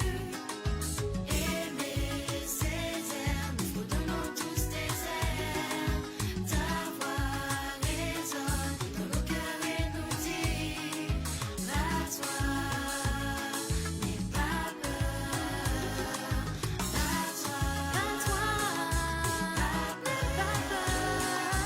Ta voix fait écho dans le monde entier pour faire se lever tous les opprimés. Ta voix fait écho dans le monde entier pour faire se lever tous les opprimés. La source d'inspiration du jour, Aimé Césaire, on va te rendre hommage en retour. Sans toi on ne serait pas là. La négritude c'est sûr que mon gars on te doit ça. Hey. Homme extraordinaire, de quoi en être fier. T'avais même pas peur d'être mêlé d'autres choses que tes affaires. Je reviens à ton de couplet pour te dire ma gratitude. Les amis c'est pas du zouk, ça c'est le son de la négritude. Hey.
Voilà, donc la chanson, le clip en hommage à Aimé Césaire et pour dire aux élèves de ne rien lâcher. Absolument. Oui. Alors, les projets pour la suite. Pour la suite. Alors effectivement, donc, pour rebondir sur le concours d'éloquence, on en a parlé avec Madame Largène. On s'est dit qu'il faudrait peut-être mieux phaser les projets. Donc il y a, je ne sais pas si tu as parlé de la battle des collégiens. La battle. Voilà. Battle, c'est quoi? Alors, la battle littéraire que malheureusement on n'a pas pu mener jusqu'au bout cette année. D'accord. Donc, on a eu 2 éditions. D'accord. En fait, le principe, c'est vraiment une battle, c'est une confrontation autour d'ouvrages et d'une thématique. Donc, l'année dernière, c'était donc la littérature, donc, la société, la culture la culture martiniquaise à travers les ouvrages. Donc, on avait Télim, donc, que les étudiants devaient présenter et donc aussi défendre. Ensuite, on avait Alexandre Télim, Trempage. C'est un jeune auteur martiniquais. D'accord. Le titre du livre, c'est Trempage. Trempage, oui. D'accord. Il y a 3 tomes. Ensuite, les lycéens devaient défendre, entre guillemets, Maryse Condé de Victoire des saveurs et des mots. D'accord. Et les collégiens, c'était Zobel, Laoui Kaznek. Voilà, on a eu un bel échange. C'était vraiment. Et donc, ils devaient lire ces ouvrages. Ils lisent et le jour de la battle, en fait, ils sont interrogés sur les œuvres. Donc, il y a une question qui permet justement à chaque niveau de défendre son œuvre. Très bien. Voilà. Et donc, vas-y. Alors, du coup, aujourd'hui, pour une meilleure organisation, on s'est dit pourquoi pas réserver en fait la battle pour les collégiens, le concours d'éloquence pour les lycéens et le fameux projet Cogito pour les post-bac. Cogito. Donc, ça c'est cogiter. Cogiter, donc cogito de cogito ergo sum, c'est-à-dire je pense, donc je suis de René Descartes. Pourquoi? Parce qu'effectivement, quand j'ai commencé donc en 2019, l'année dernière, en fait, il y a 2 ans maintenant. Voilà, donc je me suis rendu compte qu'effectivement les étudiants ne raisonnaient plus. En fait, c'est-à-dire qu'on fait les choses par automatisme et parce qu'on doit les faire, mais il n'y a plus de sens dans ce qu'on fait. Donner du sens. Voilà, il n'y a plus de cœur non plus. J'avais l'impression qu'ils ne rêvaient plus, qu'ils n'avaient plus d'ambition. Sauf que pour continuer, pour avancer, pour se lever tous les jours, il faut savoir pourquoi on fait les choses, il faut se challenger. Donc que j'ai pensé, donc je me suis dit cogito ergo sum. Donc l'idée c'est quoi? C'est vraiment de donner un regard aux étudiants sur le monde de l'entreprise, mais surtout leur permettre de s'insérer professionnellement, mais plus largement aussi dans la société. Donc de prendre part, de prendre position et de plus vouloir se fondre dans la masse, parce que c'est vrai qu'on a tendance à vouloir gommer les différences et à se moquer des différences. D'où aussi il y a beaucoup de harcèlement aujourd'hui, parce que c'est souvent les différences qu'on va pointer du doigt. Or la différence est une richesse pour moi. Donc c'est de là qu'est partie cette idée de cogito. Donc le projet va se phaser en plusieurs étapes. Donc je ne vais pas tout dévoiler ce soir puisqu'il est encore en phase expérimentale. Donc il sera composé de soirées réseautage. Donc on a eu une première soirée réseautage qui a eu lieu le 17 décembre. Donc la soirée réseautage, vous invitez qui? Alors c'est une thématique. Donc la thématique de la première, c'était l'engagement alternative à la motivation, puisqu'on le sait. Quand la motivation, ça va, ça vient. Alors la question, c'est est-ce qu'on arrête quand on n'est plus motivé? Non, mais il faut qu'on aille au bout de ce qu'on a commencé en réalité. Donc, mais si on n'est plus motivé, comment on fait? Donc l'engagement, c'est une valeur à développer finalement. Absolument, l'engagement, s'autodiscipliner. Et donc ça nous permet d'aller au bout. L'engagement, ça veut dire que quand tu t'engages à faire quelque chose, même si tu es démotivé, il faut te rappeler de ton engagement. Voilà. Je me suis engagée. Oui. C'est-à-dire que j'ai envie ou pas, que je sois de bonne humeur ou pas. C'est comme quand tu vas travailler le matin. Voilà, il faut y aller, quoi. Donc, et donc, c'est vraiment une qualité, je pense, une valeur même à développer, l'engagement. Donc, c'était le thème de la première. Donc, on avait en invité donc, Anaïs Delvol, d'accord, qui vient d'ouvrir son Lip Bar. C'est une jeune, Anaïs Delvol. Elle a ouvert quoi? Un Lip Bar. Donc, c'est une entreprise. Lips. Les lèvres bar, voilà. Donc, en fait, tu fais ton rouge à lèvres toi-même. Ah, mais dis donc, Anaïs, on m'a offert ça. C'est un super concept, voilà, petit clin d'œil à elle. Ah, un clin d'œil, il faut que je l'invite aussi, parce qu'on m'a offert, je dois aller faire composer mon rouge à lèvres. Ok, et donc, on avait aussi Alexis Marilus. Alexis Marilus, donc le célèbre champion de Supermotard, antillais aussi, enfin martiniquais, et qui a ouvert son entreprise. Il a ouvert un restaurant, donc j'ai plus le nom malheureusement, mais sur la plage du Carbet.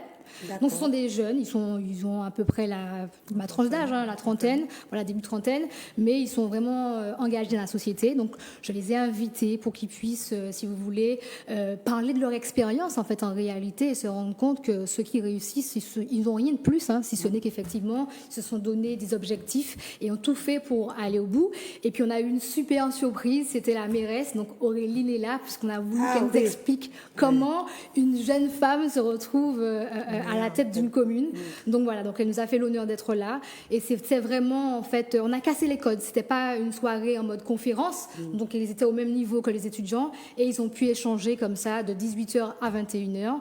Donc on remet ça le jeudi 4 février. Donc c'est vraiment gratuit, donc c'est vraiment ouvert au post-bac de 18h à 21h. Cette fois-ci, le thème c'est le Martiniquais en quête de son identité. Donc on aura un invité cette fois-ci, Sabine Andrivon-Milton. Oui. Voilà, on à aura. qui on fait un coucou. On aura Sephora Johannes, mais on aura aussi Folagadet. Folagadet. Et normalement, il y a David Obadja qui nous a dit qu'il va passer nous voir également. C'est qui David Obadja? C'est un artiste, c'est un musicien. Voilà. Et tu as dit Folagadet, Sabine et Sephora Johannes qui est artiste capillaire. Elle fait des sculptures sur cheveux. Oui, je la connais, oui. Voilà. Sephora. Exactement. Donc, on invite tous les étudiants martiniquais, donc qu'ils soient en fait scolarisés ou pas, à venir à cette soirée. Donc, ça se passe à la Suite Californie, qui est le pôle digital de la CCI et qui est au Lamentin. Voilà. Suite Californie. Voilà. C'est à Californie? Oui, c'est sur le pont de Californie, juste avant la Sarah en fait. Donc, c'est l'espace coworking de la Suite Californie. C'est connu? Des jeunes, oui, puisqu'il y a vraiment un espace. C'est le pôle numérique en fait de la CCI qui se situe vraiment juste avant la Sarah. Vous avez une entrée sur la main droite et donc c'est là, c'est en contrebas. D'accord. Donc il y a les billets, c'est gratuit. Donc il faut juste récupérer parce qu'effectivement on a un nombre de personnes à ne pas dépasser. Et il faut, c'est dédié au post-bac? Au post-bac, donc vous avez tous validé ceux qui ont réussi. Et voilà, ou qui sont, même ceux qui ils ont le niveau bac. Même s'ils n'ont pas encore passé, même ceux qui sont en terminale cette année. Voilà, donc c'est vraiment pour qu'ils puissent mettre un premier pied à l'étrier, échanger avec d'autres jeunes aussi, parce que ça permet d'avoir une vraie cohésion, un vrai maillage du territoire. Et puis l'idée derrière, c'est quoi? C'est de faire aussi, d'instaurer ce que j'appelle une compétition saine. Pourquoi? Parce qu'on va faire des concours inter-établissements, et comme ça permet de se challenger en réalité, déjà vis-à-vis de soi-même et puis aussi de nos camarades. Voilà, donc c'est ça l'idée derrière.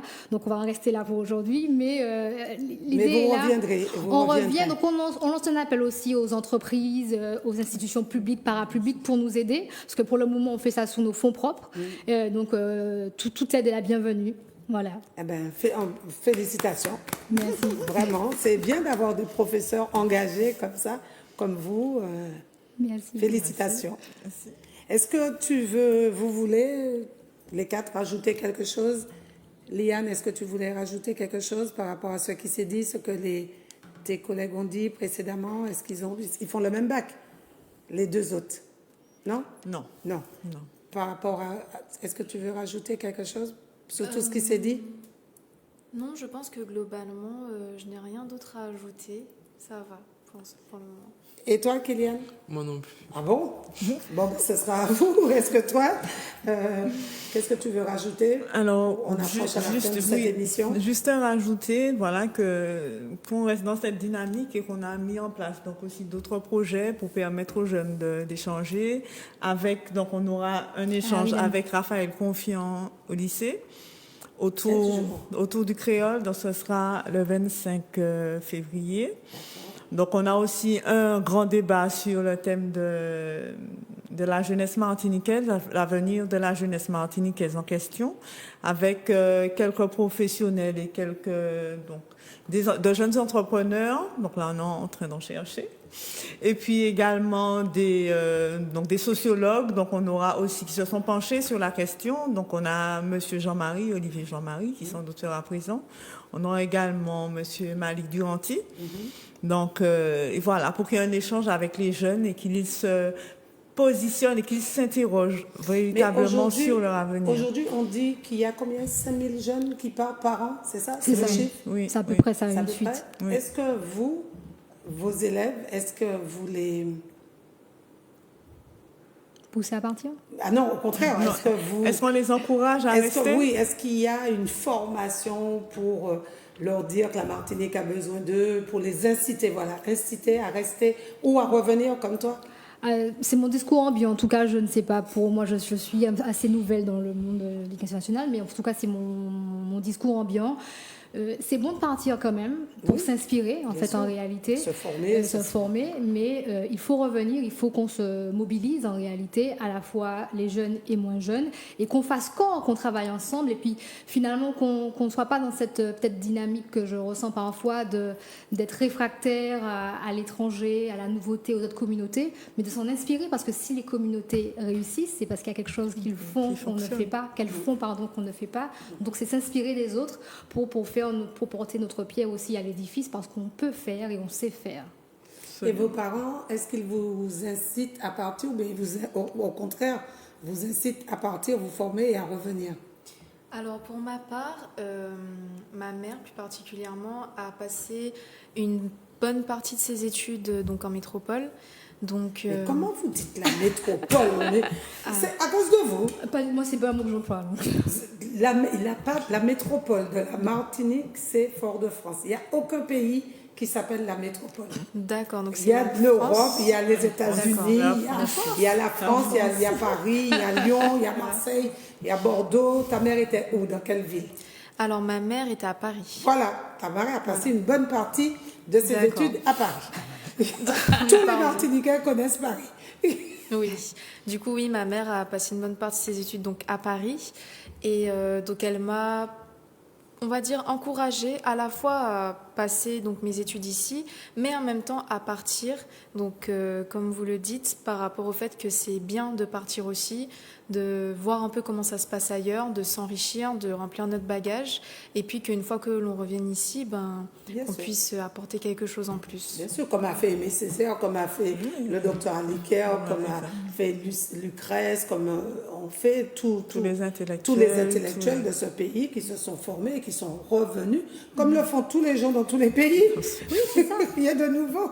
Et toi, Kélian, on t'encourage à partir ou à rester ou à revenir? Alors, mes parents, ils me laissent un peu le choix, mais je trouve que, comme elles ont dit, c'est important de parfois partir, se déraciner pour apprendre, évoluer, et puis revenir avec peut-être une mentalité meilleure. C'est quoi la mentalité meilleure? Je ne dis pas non. Attends, c'est quelle mentalité qu'on a qui n'est pas bonne et qui est meilleure ailleurs? Je n'ai pas dit que la mentalité ici n'est pas bonne. Je dis juste que parfois, il faut savoir s'ouvrir et... Mais attends, mais il y a plein de gens qui viennent d'ailleurs pour s'ouvrir en Martinique parce qu'ils sont bien fermés là où ils étaient. J'ai pas dit qu'on est fermé ici non plus. J'ai pas dit ça. Juste, la mentalité parfois elle est restreinte parce qu'on reste. C'est quoi une mentalité restreinte? Une mentalité restreinte pour moi, c'est une mentalité où on pense que comme dans notre pays. Ça, c'est des généralités, comme on pense dans la Martinique. Non, tu crois que Madame Biogo pense comme toi? Non. Elle est martiniquaise comme toi. Est-ce que Liane pense comme toi et elle est martiniquaise? Non, elle pense pas comme moi forcément, mais dans une généralité. Mais il ne faut pas faire de généralité. Il faut dire, moi je pense qu'en Martinique, on est comme ça parce que je suis comme ça. Bon, continue, Liane. T'inquiète pas, c'est comme ça l'émission ici. C'est la couleur. Il n'y a pas de souci. Du coup, voilà, je trouve que c'est intéressant de partir et puis de s'enrichir. Ah, mais bien sûr. Mais après de revenir, parce que j'entends beaucoup Alors, tu sais, qu'est-ce que je vous encourage à faire? Moi, j'adore voyager. Dès que je pars dans un pays, c'est la première année de ma vie que je suis en Martinique depuis 1 an. La première. Et c'est très bien. Et l'année dernière, j'ai fait un tour d'Europe.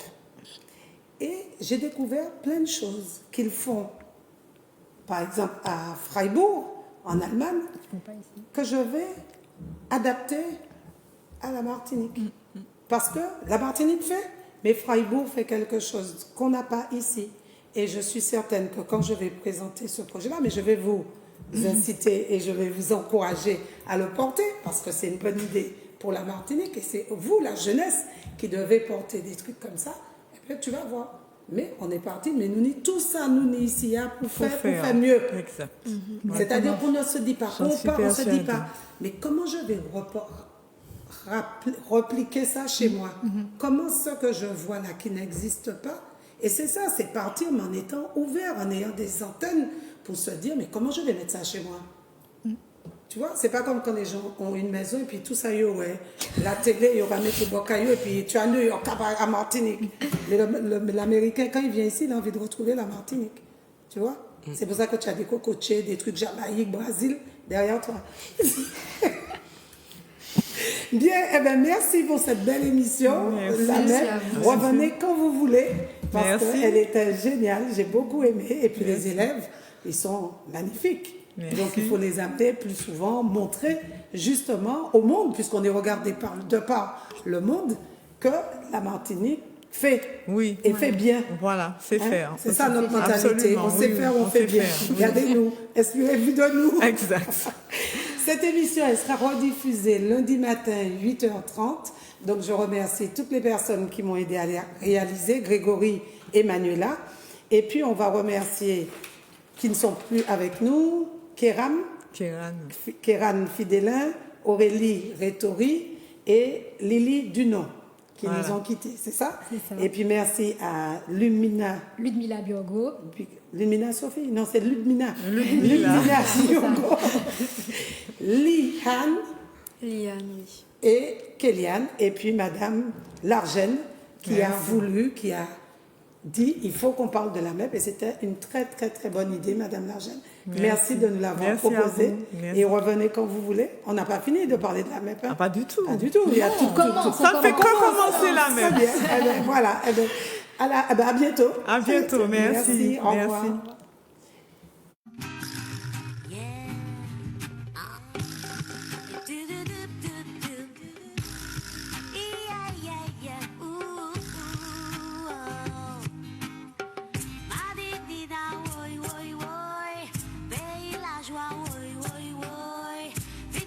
Sound